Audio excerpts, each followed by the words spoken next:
Bismillahirrahmanirrahim. Assalamualaikum warahmatullahi wabarakatuh. Alhamdulillah, sahabat-sahabat Arajuan dimanapun kalian berada, kita kembali berjumpa. Tentunya masih ada hal yang perlu untuk kita clearkan, melanjutkan dari video sebelumnya. Jika sahabat-sahabat telah menyaksikan video sebelumnya, part 1 dengan part 2, jadi ini lanjutan dari video sebelumnya sebenarnya. Yang saya membahas soal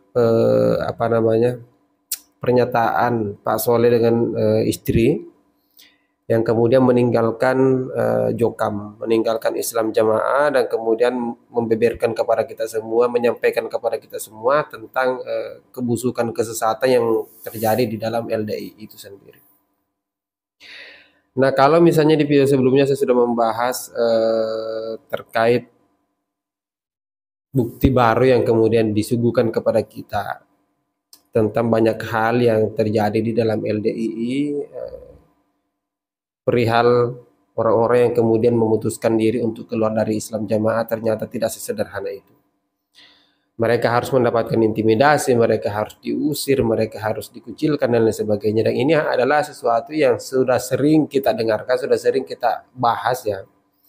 Banyak teman-teman kita dari YouTube, konten kreator yang kemudian telah membahas ini, bahwa meninggalkan LDII tidak sesederhana meninggalkan organisasi-organisasi yang seperti organisasi-organisasi yang lain.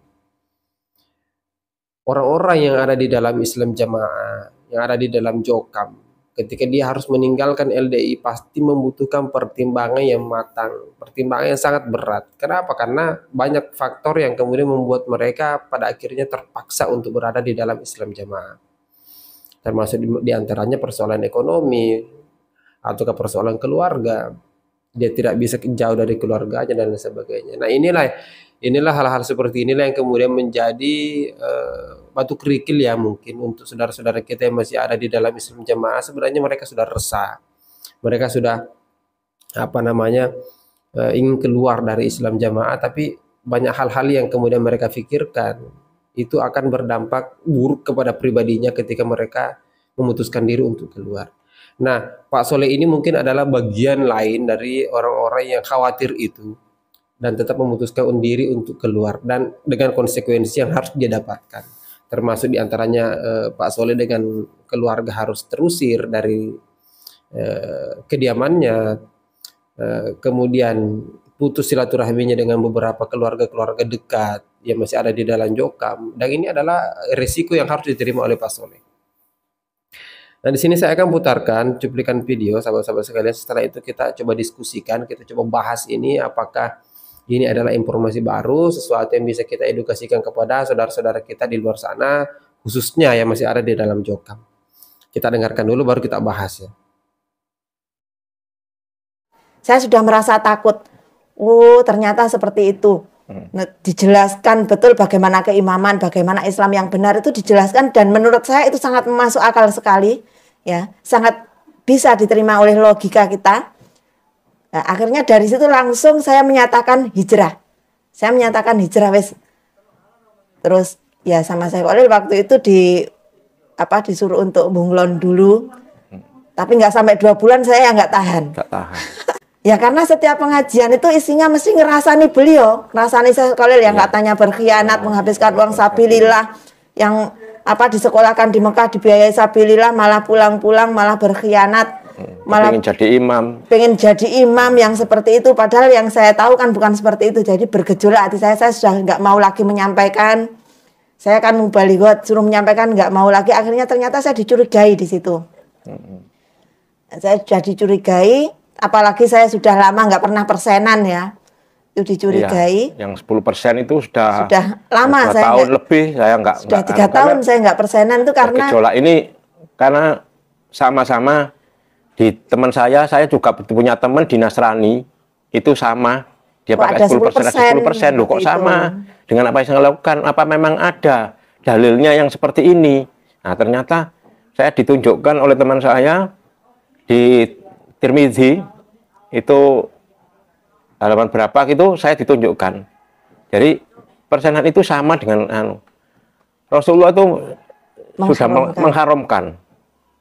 Jadi itu yang saya tahu, loh kok seperti ini, akhirnya saya nggak persenan itu sudah lama. Tapi belum tahu kalau waktu itu kalau masalah keimamannya batal itu belum tahu. Baik, sahabat-sahabat, itu tadi tambahan informasi pernyataan dari Pak Soleh dengan istri yang membeberkan kepada kita beberapa hal yang mungkin harus kita garis bawahi dalam cuplikan video ini.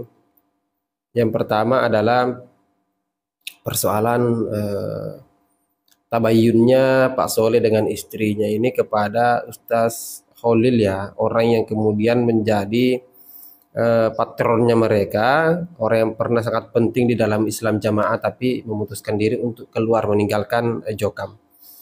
Nah, Pak Soleh ini posisinya dengan istri adalah orang yang tabayun, berusaha untuk mencari kebenaran kepada orang-orang yang sudah keluar lebih dulu. Nah, itu yang kita harus garis bawahi. Artinya cara untuk Pak Soleh dan istrinya ini awalnya sebenarnya adalah gejolak pribadi, ya, bukan karena pengaruh dari siapa-siapa, gejolak pribadi, dan kemudian berusaha untuk tabayun, bertemu dengan orang-orang yang sudah keluar lebih dulu, apalagi sekelas ustadz-ustadz yang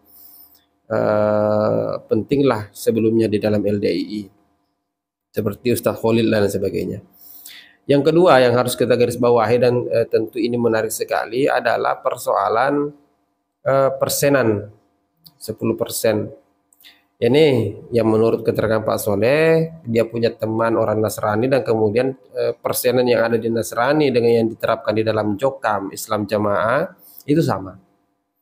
Nah, persenan seperti apa? Nah, persenan ini kalau sahabat-sahabat adalah orang yang pernah melihat video saya sebelumnya di awal-awal bukti-bukti kesesatan LDII itu ada di situ.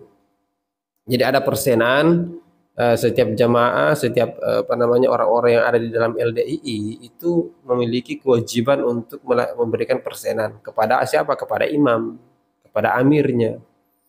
Nah, arahnya kemana? Ya kita tidak tahu apakah arahnya, alasannya untuk hal-hal yang sifatnya sosial atau sifatnya pembangunan dan lain sebagainya, ya kita tidak tahu.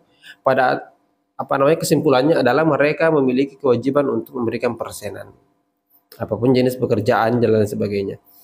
Nah, ini yang mungkin perlu kita pahami, bahwa sekelas organisasi seperti ini memberikan kewajiban kepada masanya atau jamaahnya, ini adalah sesuatu yang mungkin menurut saya adalah sesuatu yang keliru. Apalagi kalau diwajibkan. Jika tidak diwajibkan mungkin tidak jadi masalah, karena kan urusan ekonomi ini tidak semua orang sama. Nah, kalau diwajibkan seperti itu berarti ada apa? Jadi ada hal-hal yang mungkin disembunyikan di dalam Islam Jamaah ini yang menurut saya perlu untuk kita bongkar. Dan kita bangga masih ada orang-orang yang sekelas Pak Soleh dengan istrinya ini mau membeberkan hal-hal yang sepenting ini, yang tidak mungkin dibongkar dan kemudian dipublikasikan oleh orang-orang dari Islam Jamaah. Nah, tentu yang bisa membeberkan hal-hal seperti ini adalah orang-orang yang pernah berada di dalam Islam Jamaah dan kemudian keluar membeberkan kepada kita semua. Mereka speak up, menyampaikan kesesatan, menyampaikan penyimpangan yang ada di dalam Islam Jamaah. Dan tentu ini yang harus kita sebar luaskan. Saudara-saudara kita yang masih ada di dalam, cobalah pakai akal sehatnya, pakai kewarasannya, nilai sendiri bagaimana perilaku-perilaku di dalam Islam Jamaah itu, dan kemudian jika ada kendala-kendala yang kemudian dihadapi untuk keluar dari Islam Jamaah, itu silakan tabayun. Ketemu dengan orang-orang seperti Pak Soleh, atau misalnya punya kenalan yang kemudian mereka adalah orang-orang yang pernah berada di Islam Jamaah kemudian keluar, coba datangi mereka, tabayun dengan mereka. Barangkali ada solusi, barangkali ada jalan yang kemudian tidak perlu kita meninggalkan keluarga, tidak perlu kita memutuskan silaturahmi. Karena ini kita dapati di Islam Jamaah, Pak Soleh dengan istrinya ini sudah merasakan sendiri bagaimana dia diintimidasi, bagaimana dia diusir, bagaimana dia kemudian dimiskinkan, dikucilkan dan lain sebagainya. Ini sudah dirasakan, dan ini adalah sesuatu yang menurut saya adalah hal yang lumrah yang dirasakan oleh orang-orang yang keluar atau dikeluarkan dari Islam Jamaah. Baik, mungkin itu saja sahabat-sahabat sekalian. Terima kasih. Kita ketemu di episode selanjutnya di part keempat ya kalau saya tidak salah.